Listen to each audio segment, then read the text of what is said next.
Que el Señor les bendiga. Dice Filipenses capítulo 3, el apóstol Pablo, versículo 1: Por lo demás, hermanos, gozaos en el Señor. A mí no me es molesto el escribiros las mismas cosas, y para vosotros es seguro.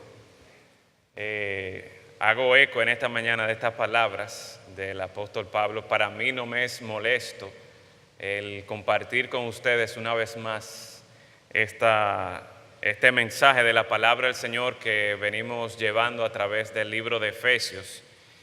Y para vosotros es seguro, porque así tienen la oportunidad una vez más de escuchar lo que el Señor nos quiere decir por medio de su palabra. Así que le voy a pedir en este momento que vayan conmigo en sus Biblias al libro de Efesios capítulo 4, una vez más, Efesios capítulo 4, y vamos a leer versículos del 1 al 6. Efesios capítulo 4, versículos del 1 al 6, aunque nos estaremos concentrando en los versículos del 4 al 6, es conveniente para nosotros verlo dentro del contexto en la sección que hemos estado estudiando los últimos mensajes. Efesios capítulo 4, versículos del 1 al 6, dice allí la palabra del Señor: Yo pues, preso en el Señor, os ruego que andéis como es digno de la vocación con que fuisteis llamados, con toda humildad y mansedumbre, soportándoos con paciencia los unos a los otros en amor, solícitos en guardar la unidad del Espíritu en el vínculo de la paz. Un cuerpo y un espíritu, como fuisteis también llamados en una misma esperanza de vuestra vocación. Un Señor, una fe, un bautismo, un Dios y Padre de todos, el cual es sobre todos y por todos y en todos. Vamos a orar. Padre, en esta mañana para nosotros es un gran privilegio y un gozo el poder estar reunidos en tu casa y poder gozarnos en aquel que es el Cordero de Dios, aquel sacrificio que tú has escogido, Señor, para que quitara el pecado del mundo, ese sacrificio perfecto. Gracias te damos por nuestro Señor Jesucristo, que es ese Cordero perfecto en quien nosotros encontramos el perdón de pecados. Rogamos, Señor, que en esta iglesia nunca nos cansemos de exaltar, de proclamar a nuestro Señor y Salvador Jesucristo, para que así como nosotros en tu gracia hemos recibido la salvación, asimismo muchos más también puedan venir a los pies de Cristo y disfrutar de tener esa paz con Dios, disfrutar de esa comunión, disfrutar de esa reconciliación con nuestro Creador. Por lo tanto, Señor, permite que en todo momento y en todas las áreas de nuestro ministerio, de esta iglesia, estemos continuamente proclamando a Cristo Jesús. De manera especial, Señor, en esta mañana, al abrir tu palabra, damos gracias porque ciertamente tu palabra es rica, es poderosa. Y podríamos pasar aquí tiempo estudiando y escudriñando tu palabra y año tras año, domingo tras domingo, y realmente tus promesas, tus palabras serían frescas una vez más para nosotros.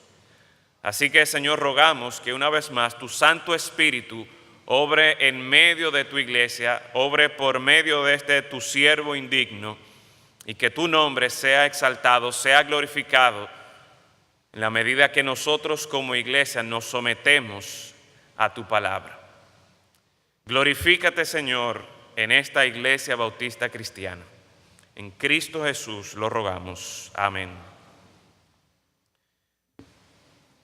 Si ustedes recuerdan, hemos estado ya llevando 3-4 mensajes de este capítulo 4 de Efesios. Si alguno de ustedes no tiene una Biblia, le pedimos que levante su mano, por favor. Los diáconos le pasarán una Biblia para que puedan también seguir el mensaje en esta mañana. Si alguno no tiene una Biblia, por aquí hay algunas personas que necesitan una Biblia. Como les decía, tenemos ya varias semanas estudiando este capítulo 4, estos primeros 6 versículos, donde el apóstol Pablo viene enfatizando este tema de la unidad de la iglesia, la importancia de la unidad de la iglesia.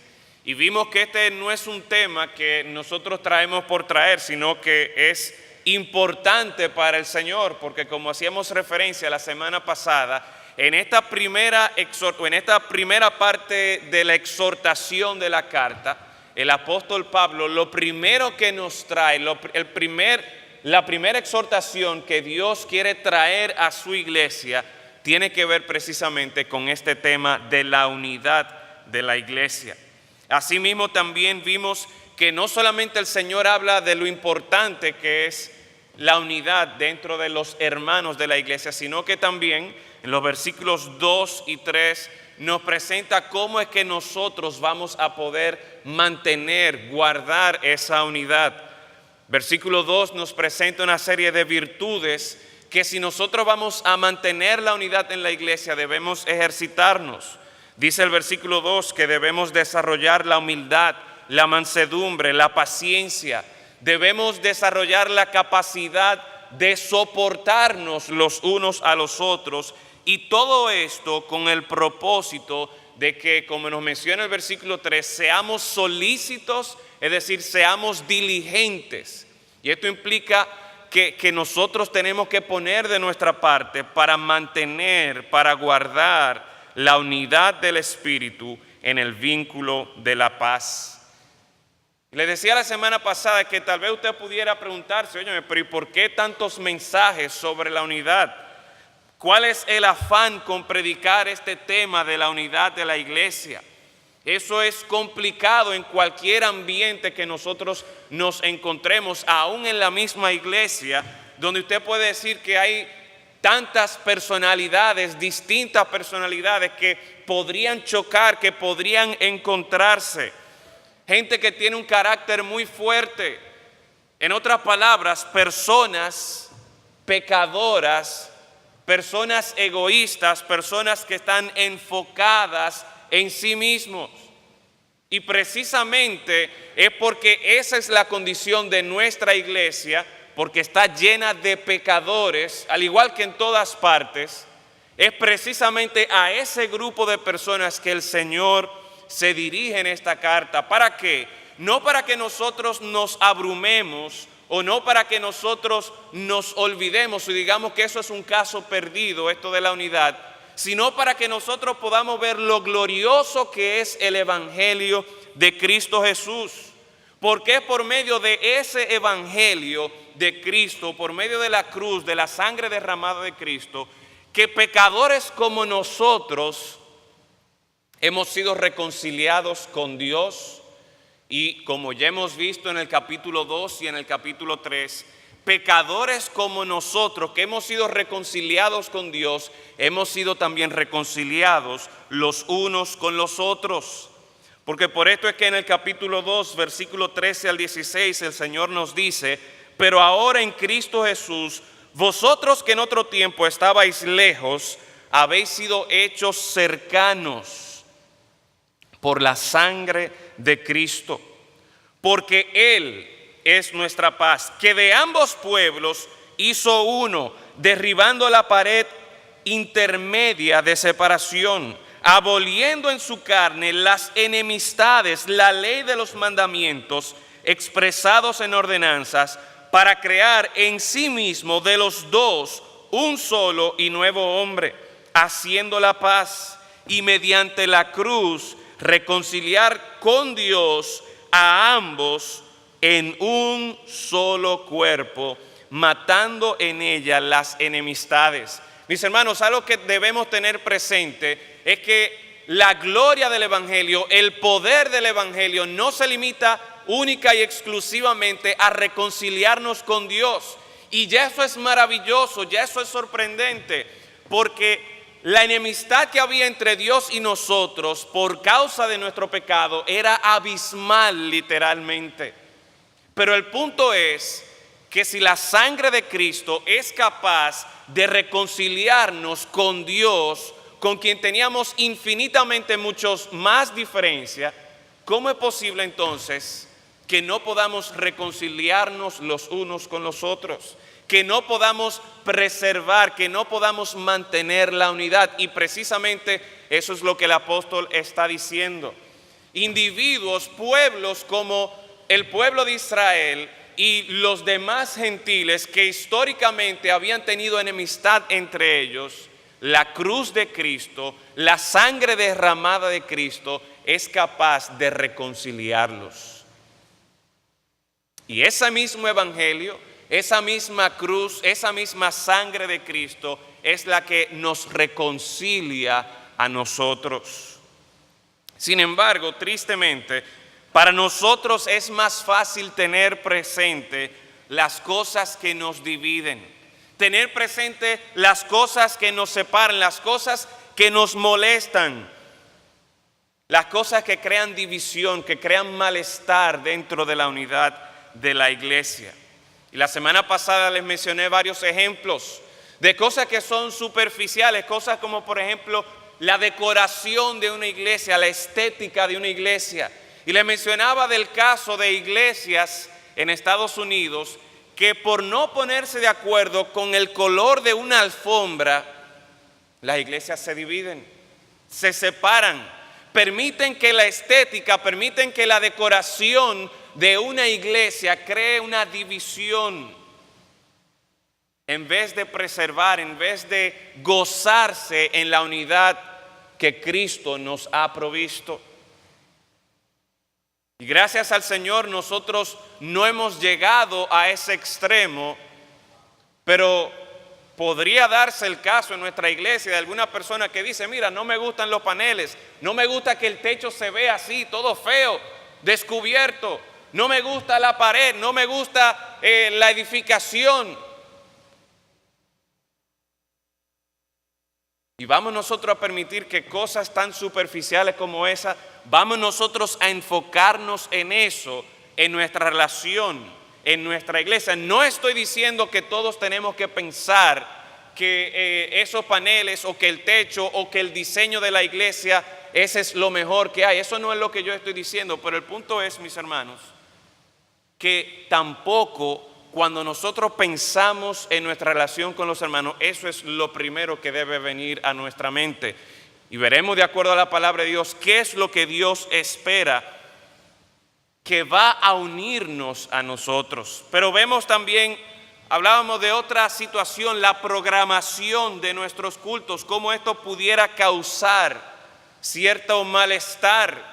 Que no me gusta que empecemos temprano, que no me gusta que acabemos tarde, que no me gusta que se canten muchos himnos, que yo prefiero mejor cantar sentado o cantar de pie. Y le presenté un ejemplo que fue hipotético, hermanos, por si acaso, que algunos hermanos preferían cómo el hermano Richard Marzán dirigía porque le gustaban los himnos que él escogía, y otros hermanos que cuando sabían que era Carlos Uribe que iba a dirigir no venían a la iglesia. Podría darse ese caso. Hablé también de partidos políticos. Hablé también de equipos de pelota. Y yo no sé ustedes, pero hasta el miércoles todo iba muy bien. Había una unidad que se podía percibir dentro de los hermanos de la iglesia. A partir del jueves algo pasó. Pero Dios mediante eso va a arreglarse en el día de hoy. Se va a corregir. Pero una vez más, hermanos, el punto es que nosotros podríamos permitir que estas cosas que son superficiales, estas cosas que son externas, sean nuestro enfoque para mantener la unidad o la desunidad de la iglesia, la desunión en la iglesia. Sin embargo, ¿qué es lo que el Señor nos presenta aquí en este pasaje? Y antes de presentarle esto,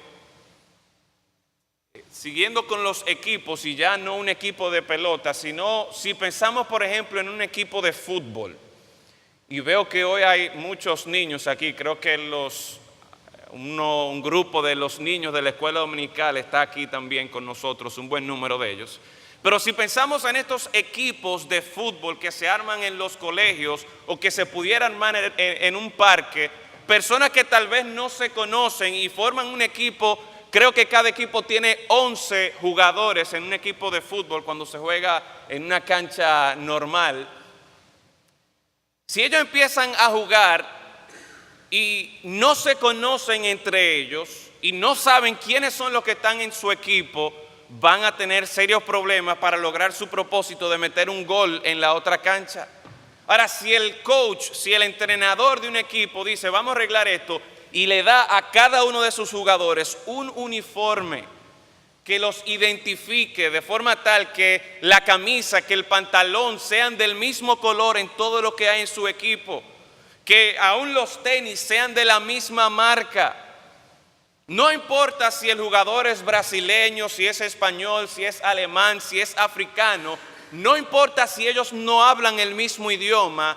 Si ellos ven el uniforme, si ellos están enfocados en que tiene que tener la camisa blanca o tiene que tener la camisa amarilla, y esas son la gente que están de mi equipo, y puede decir, no, mira, ese es de los míos, a ese que yo le voy a pasar, a ese que con ese que yo tengo que jugar. ¿Por qué? Porque no se enfocan en que este tenía una camisa azul, el otro tenía una camisa roja, el otro una morada, sino que todos tienen un mismo color, y en eso es que se están enfocando. No en que habla portugués o habla español o habla inglés o habla alemán, sino que hay algo que nos une a todos nosotros. Y así como en un equipo de fútbol o en cualquier otro ejemplo, de la misma manera la palabra del Señor nos presenta aquí por lo menos 7 verdades en las que nosotros como creyentes debemos enfocarnos si vamos a preservar la unidad de la iglesia. De forma tal que yo debo dejar a un lado todas esas cosas en las que yo puedo diferir, todas esas cosas en las que yo no estoy de acuerdo, sino yo concentrarme en qué es lo que el Señor me presenta a mí aquí, qué es lo que yo debo estar enfocado para preservar la unidad de la iglesia. Estos versículos nos presentan a partir del versículo 4, como ya les dije, 7 verdades que de una manera u otra están relacionadas con las personas, con las 3 personas de la Trinidad. De forma tal que en el versículo 4 nosotros podemos encontrar algunas verdades que están asociadas al Espíritu Santo, en el versículo 5 a la persona del Señor Jesucristo, y en el versículo 6 encontramos a Dios Padre. Y es por esto, mis hermanos, que ante lo que el Señor nos presenta en su palabra, nosotros debemos encontrar en Dios la fuente de la unidad de la iglesia. La fuente de la unidad de la iglesia no es que todos nosotros pensamos de la misma manera con respecto a la decoración del templo, con respecto a cómo el culto debe llevarse a cabo, no. La fuente de la unidad de la iglesia es cuando todos nosotros estamos enfocados en nuestro Dios. Y esto no es exclusivo al libro de Efesios. En Filipenses, que citaba hace un momento, en el capítulo 2, nosotros encontramos un ejemplo también, un ejemplo muy práctico, porque más adelante en el capítulo 4 nos damos cuenta que en esta iglesia de la ciudad de Filipos habían 2 personas que estaban teniendo problemas. Y es por esto que el apóstol Pablo, o esta es una de las razones por las que el apóstol Pablo escribe esta carta. Y mire lo que dice en el capítulo 2.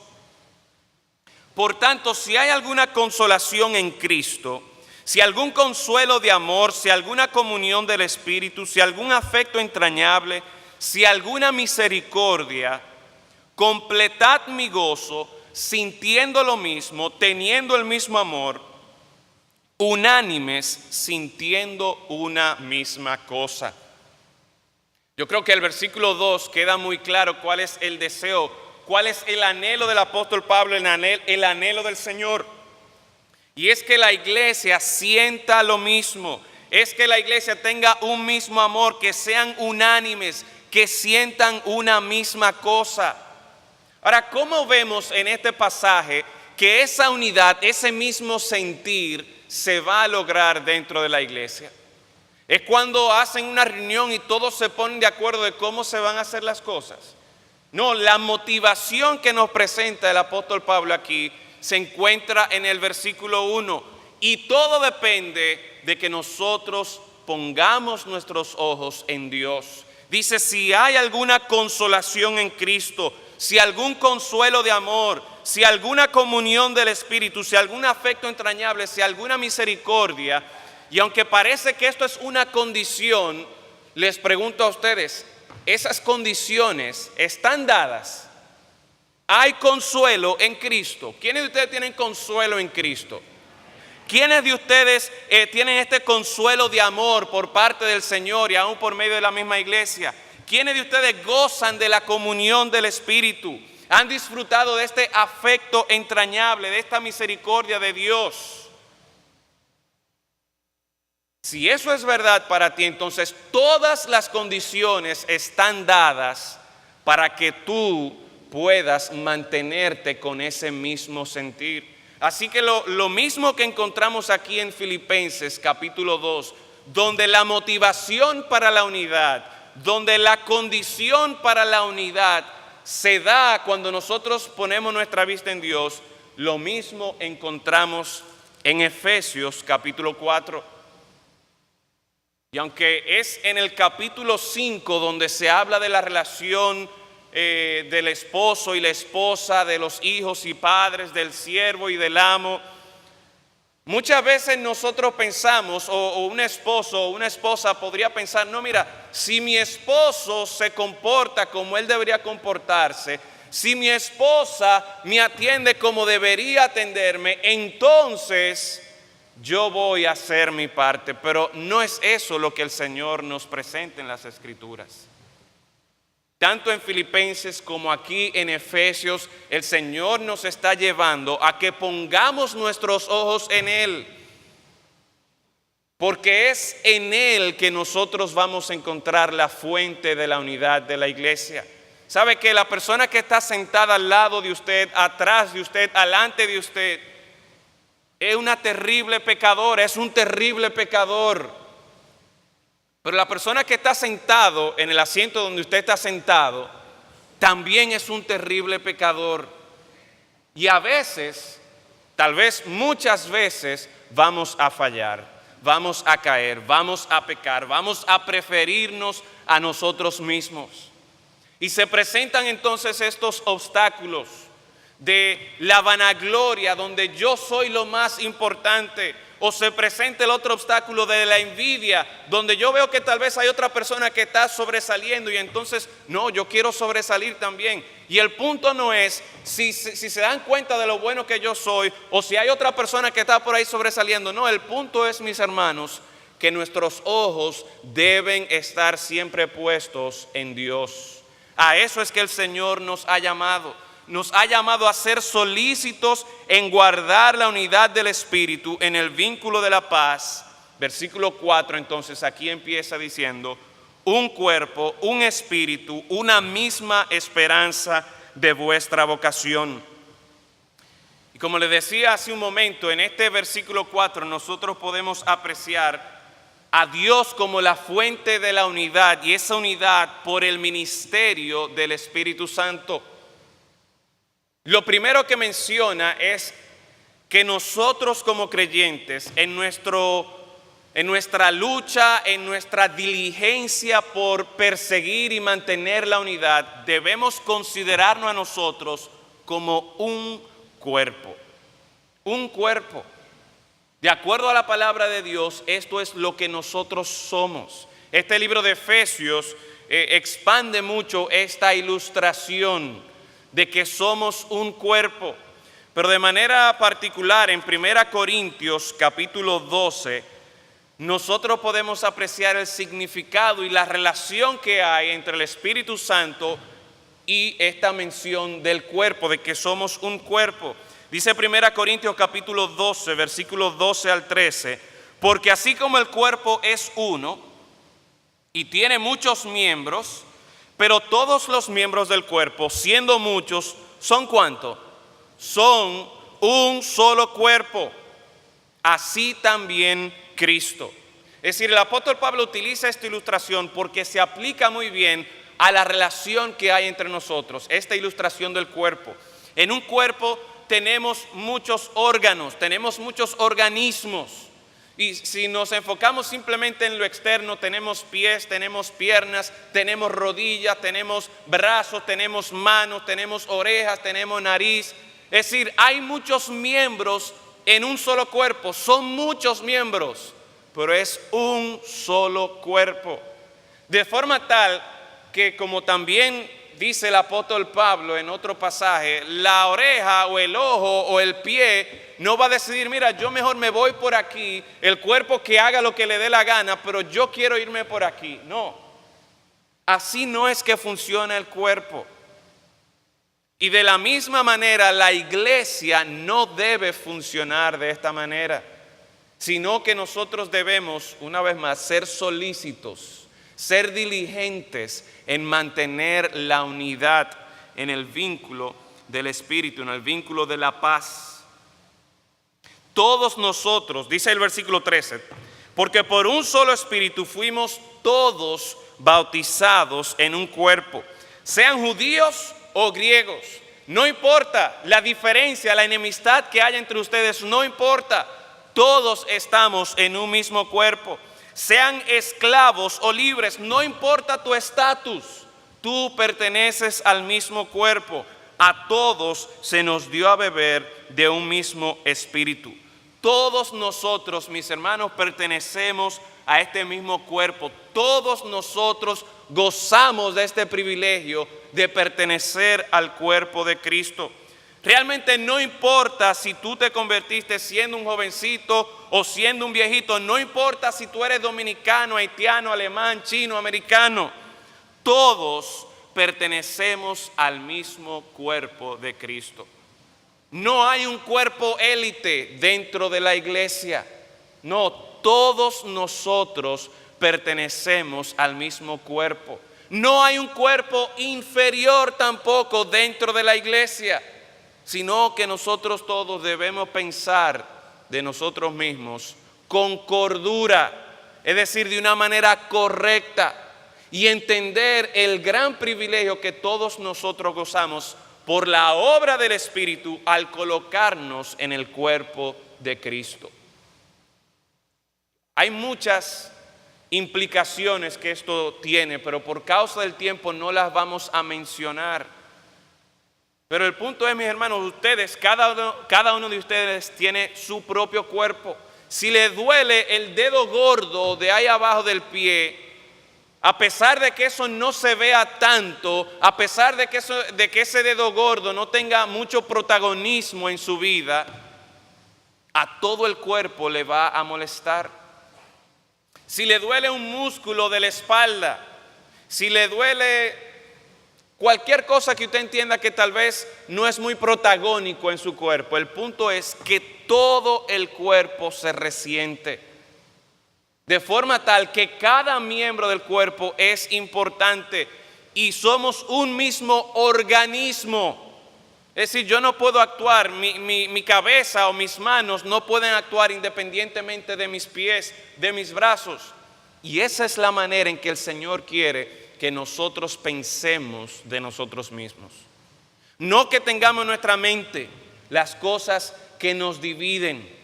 No, vamos a tener en mente la realidad de que por medio de la obra del Espíritu Santo, todos nosotros estamos colocados en un cuerpo.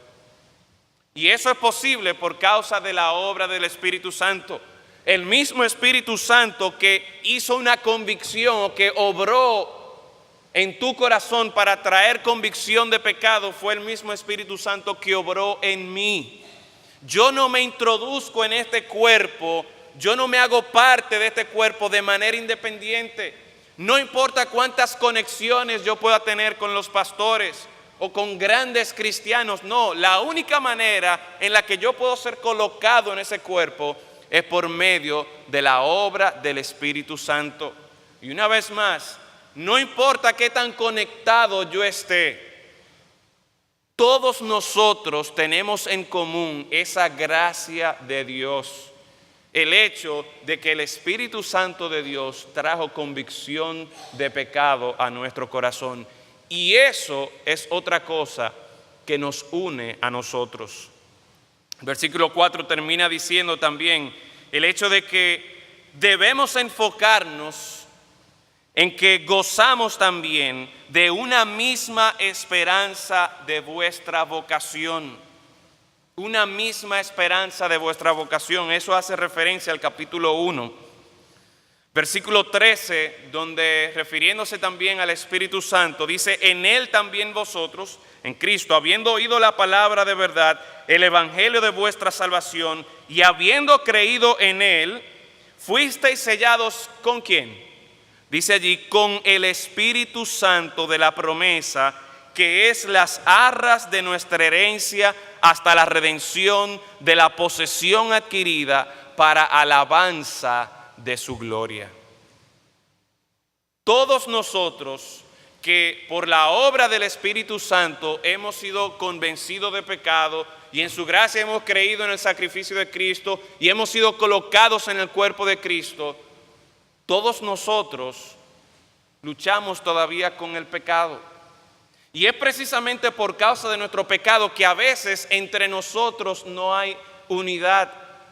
Pero si yo me enfoco en la falta de mi hermano, si yo me enfoco en lo chismosa que es mi hermana o en lo callado que es mi hermano, entonces ¿qué va a pasar? No, yo no veo ningún vínculo ahí, yo no veo nada que nos une. Sin embargo, si yo pienso de la siguiente manera: mira, mi hermana, mi hermano está luchando con su pecado de la misma manera que yo estoy luchando con mi pecado.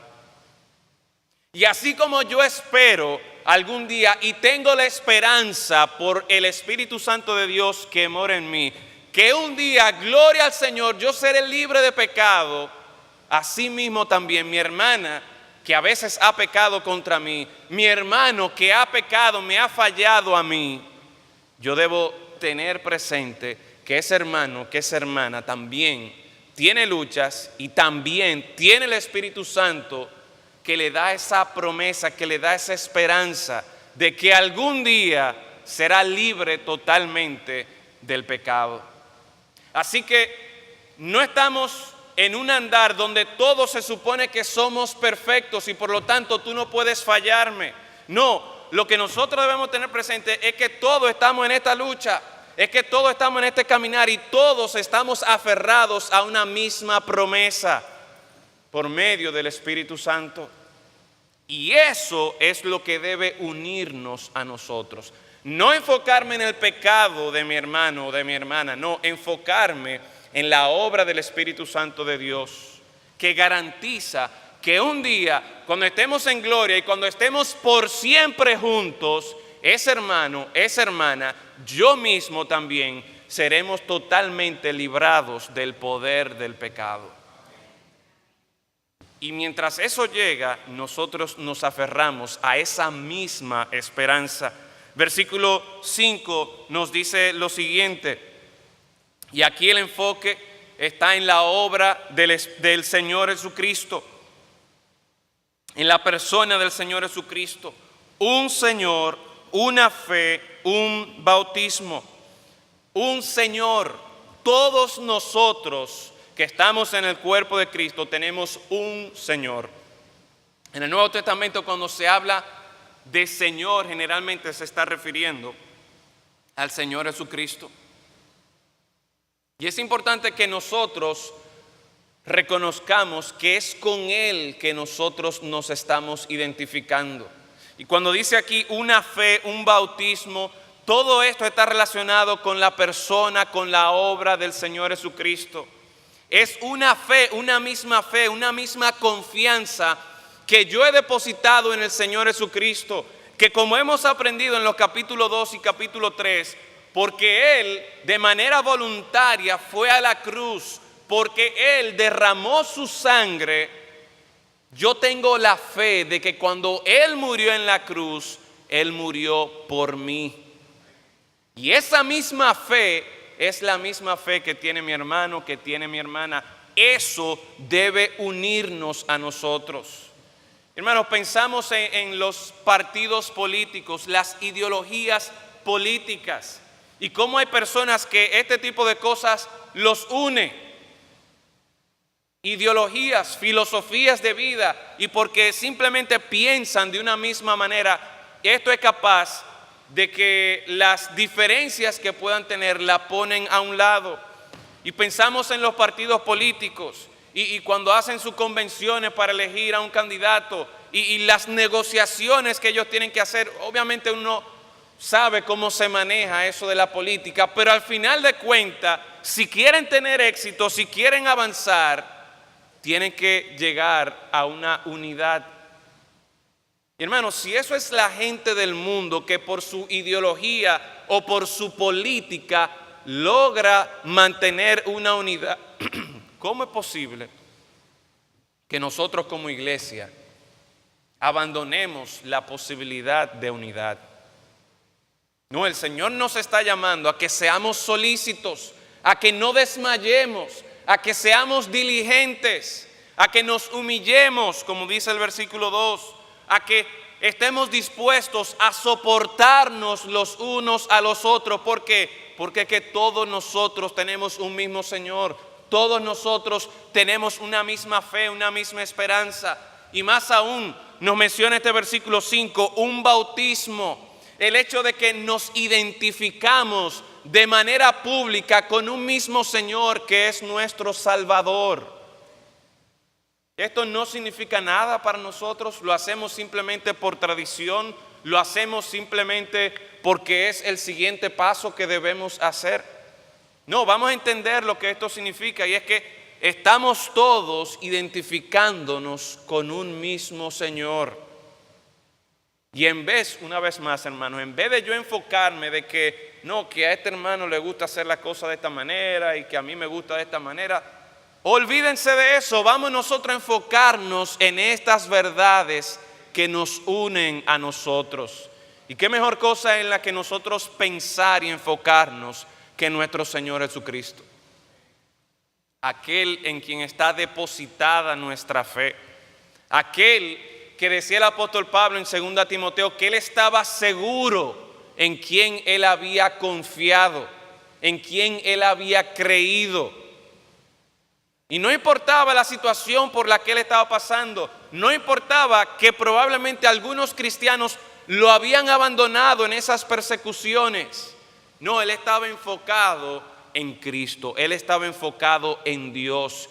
Y una vez más, hermanos, de la misma manera, si nosotros vamos a ser solícitos en esto de la unidad de la iglesia, nuestro enfoque no debe estar en aquellas cosas que nos dividen, en aquellas cosas en las que nosotros nos diferenciamos, sino el Señor nos dice aquí, un Señor, una fe, un bautismo. El versículo 6 continúa diciendo,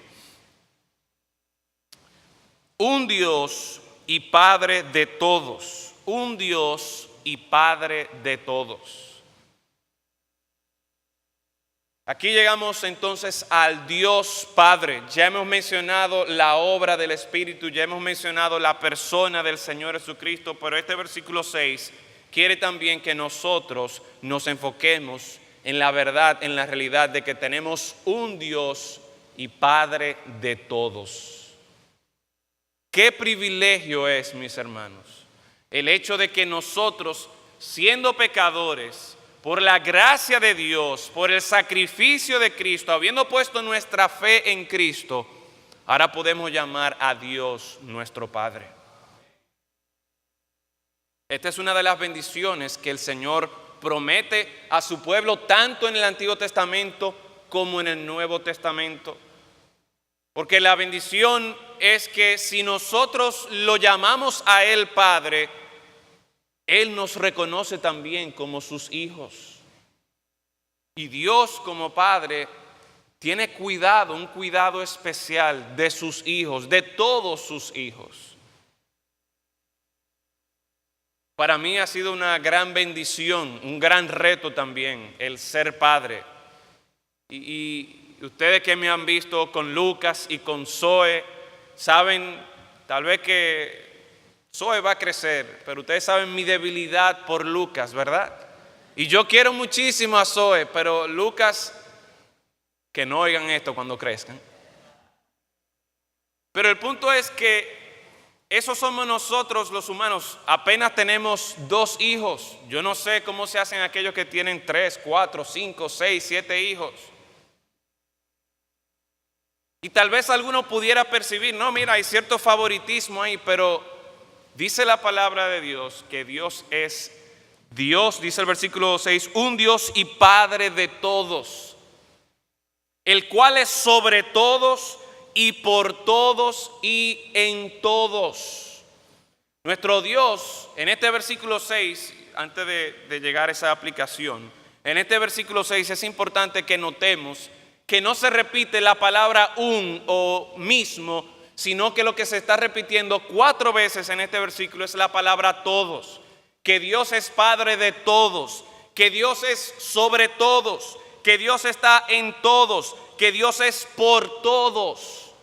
Y esto lo que me deja a mí el sentido es de que ciertamente Dios no tiene este problema que nosotros los padres, madres, humanos con capacidades limitadas muchas veces tenemos. Y es que Dios no tiene favoritos. En primer lugar, por el hecho de que Él está sobre todos. Y esto es algo muy importante que nosotros debemos tener presente en la iglesia. En cualquier momento que una persona quiera sobresalir, quiera recibir cierta exaltación de parte de los hombres, debemos recordar el hecho de que esta iglesia no está para exaltar a los hombres, ni siquiera a los pastores, los diáconos, profesores, no. Esta iglesia está para exaltar a Dios y debemos tener siempre presente que Dios está sobre todos. Pero dice el versículo aquí también que Dios está también o es por todos.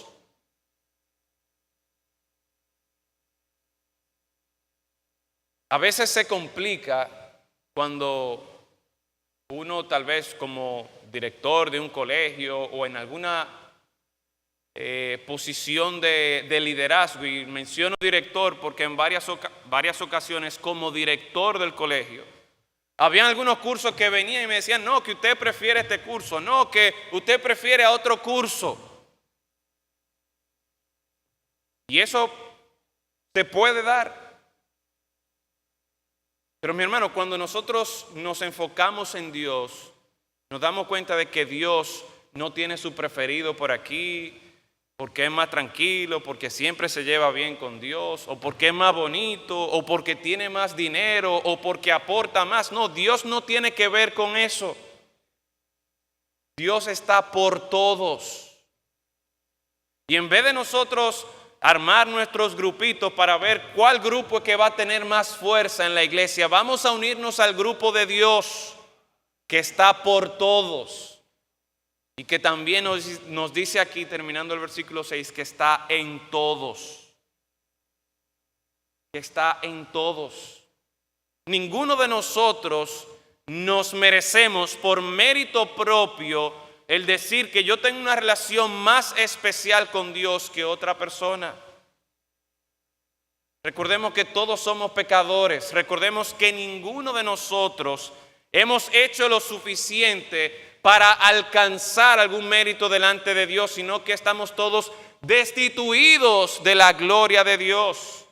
Pero por Cristo, por su obra en la cruz, porque Él derramó su sangre en la cruz, nosotros hemos sido reconciliados con Dios, pero esa misma sangre también es poderosa para reconciliarnos los unos con los otros, de forma tal que todos gozamos de esta relación especial con nuestro Dios. Así que si vamos a provocar, si vamos a desarrollar la unidad dentro de la iglesia, una vez más, mis hermanos, la fuente de la unidad de la iglesia se encuentra en Dios. Cuando nosotros nos enfocamos en la obra del Espíritu Santo y consideramos lo glorioso que es que personas que pensaban de manera distinta, personas que tal vez tenían problema entre ellos, han sido colocadas en un mismo cuerpo. Y tenemos una misma esperanza y tenemos un mismo Señor, tenemos una misma confianza en ese Señor. Tenemos un mismo Dios, Padre de todos. Así que en vez de nosotros enfocarnos en las diferencias, vamos nosotros a enfocarnos en estas verdades que el Señor nos presenta en su palabra. La fuente de la unidad de la iglesia no se encuentra, decía también la semana pasada, en el pastor o en los pastores, en la figura del pastor. Puede ser que un pastor tenga una personalidad bien carismática, que sea un líder, que tenga la capacidad de mover las masas y que tenga la capacidad de convencer. Pero mi hermano, ¿qué pasa entonces cuando se vaya ese pastor o cuando se vayan esos pastores? La semana pasada comentaba de una iglesia en la que yo tuve la oportunidad de servir en Carolina del Norte, donde estaba trabajando en el ministerio hispano, y se acabó el año escolar y durante el verano el pastor entendía que el Señor lo estaba llamando a otro lugar y tomó la decisión de dejar la iglesia e irse a otro lugar. Y le decía que una iglesia que tenía aproximadamente 120 personas, en cuestiones de 6 meses, de ese siguiente semestre cuando yo regresé a la iglesia, empezó primero y bajó a 80, después a 60, después a 30 y prácticamente terminó como con 20 personas. Este era un pastor tremendo, un gran evangelista. Sin embargo, aparentemente las personas que estaban allí en la iglesia tenían su vista puesta en el pastor. Y cuando este pastor se fue, por ahí siguió la iglesia. Pero les pregunto, hermanos, aquí en las Escrituras nosotros vemos en algún lugar que la iglesia es del pastor. Vemos en algún lugar que el pastor o los pastores son la figura que la gente tiene que seguir. Al contrario, el apóstol Pablo nos enseña así que la iglesia debe seguir a los pastores, pero en la medida que los pastores también nos están dirigiendo hacia Dios. ¿Por qué? Porque al final de cuentas los pastores somos temporales aquí. Y puede ser que a algunos de ustedes les guste la personalidad mía y no les guste la del pastor Pedro. Puede ser al revés, que le guste la personalidad del pastor Pedro, pero que no le guste la mía. O puede ser que cuando vengan otros pastores en la gracia del Señor, ustedes les gusten más esos pastores y ya se olviden de nosotros. Pero el punto no es si está este pastor, si me cae bien aquel otro pastor. No, el punto es que la iglesia es del Señor. Dios está sobre todos. Mi vista va a estar puesta en Dios.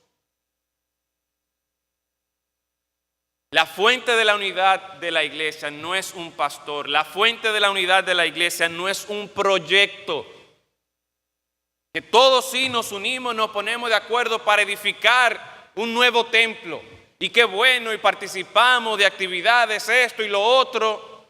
Pero desde que termina el proyecto ya empiezan otra vez los problemas. En la gracia de Dios pudimos terminar el proyecto, pero después, ¿y ahora? ¿Y qué? ¿Qué vamos a hacer? No es un proyecto, no es un pastor, no es un hombre. La fuente de la unidad de la iglesia es Dios. Y por eso, mis hermanos, la exhortación de la palabra de Dios en esta mañana es que pongamos nuestra vista en Dios. Para Dios es importante que nosotros como iglesia nos ejercitemos en la humildad, en la mansedumbre, en la paciencia, desarrollemos nuestra capacidad de soportarnos los unos a los otros. ¿Para qué? Para que de esa manera nosotros podamos mantener la unidad. Esa unidad que no la vamos a lograr nosotros en nuestra propia fuerza. El llamado aquí no es que trabajemos para alcanzar la unidad. No, ya la unidad Dios la ha dado. El punto es que nosotros debemos ser diligentes en preservar esa unidad. Cuando nosotros nos enfocamos en nuestras faltas, nos enfocamos en los problemas, así no vamos a poder lograrlo. Sin embargo, cuando nosotros consideramos un cuerpo, un espíritu, una misma esperanza, un Señor, una fe, un bautismo, un Dios, Padre de todos, sobre todos, por todos y en todos, entonces ahí las cosas cambian. Mi hermano, el Señor nos está llamando a que pongamos nuestra vista en Él, que quitemos los ojos de las faltas nuestras, de las faltas de aquellos que están alrededor nuestro, que pongamos los ojos en Dios. Hace un tiempo atrás leí el testimonio de una persona que visitó una iglesia y en ese momento que esta persona visitó la iglesia, estaba pasando por una situación muy crítica en su vida. Estuvo atravesando problemas y de alguna manera llegó a la iglesia. No recuerdo si fue que en el testimonio fue que la invitaron o ella simplemente se apareció en la iglesia. Esa persona escuchó la predicación, escuchó el mensaje del evangelio que fue predicado, pero contaba en su testimonio que lo que más le llamó la atención de la iglesia fue la gente de esa iglesia. El gozo sincero de estas personas, la hermandad que había en esta iglesia. Y fue el testimonio de esa iglesia que motivó a esta persona a seguir asistiendo a la iglesia y eventualmente a hacer profesión de fe. Esa iglesia se encontraba en la avenida 27 de febrero, número 542. Esa iglesia se llama Iglesia Bautista Cristiana. Eso pasó hace unos años atrás. Yo les pregunto en esta mañana,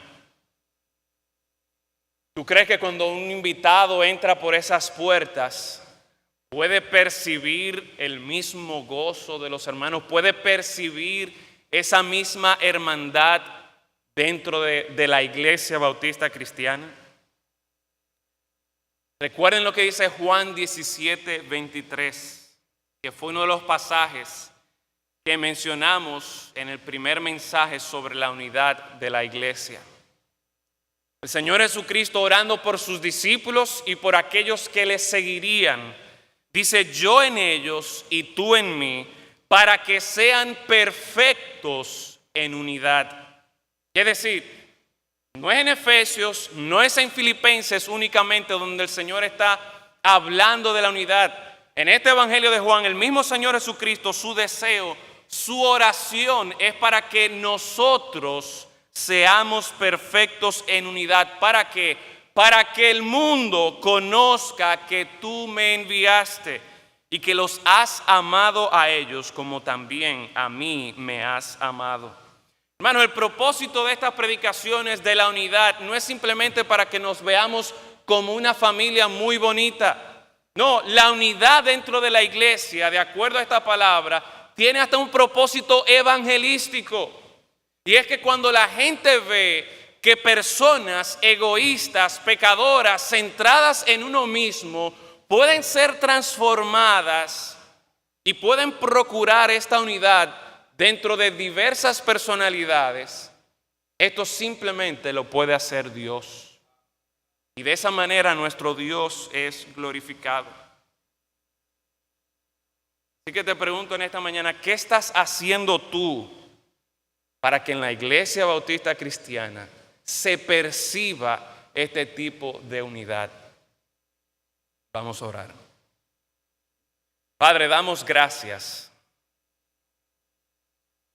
por tu Hijo Jesucristo. Damos gracias, Señor, por su obra en la cruz. Gracias, Señor, por su sangre que fue derramada en favor nuestro. Rogamos, Señor, que nosotros no limitemos el poder de esta sangre derramada de Cristo, sino que nosotros procuremos también no solo el ser reconciliados con Dios, sino también el ser reconciliados los unos con los otros. Y ruego, Señor, por esta Iglesia Bautista Cristiana, no el edificio, no el concepto de la iglesia, sino cada uno de nosotros que formamos parte de esta iglesia.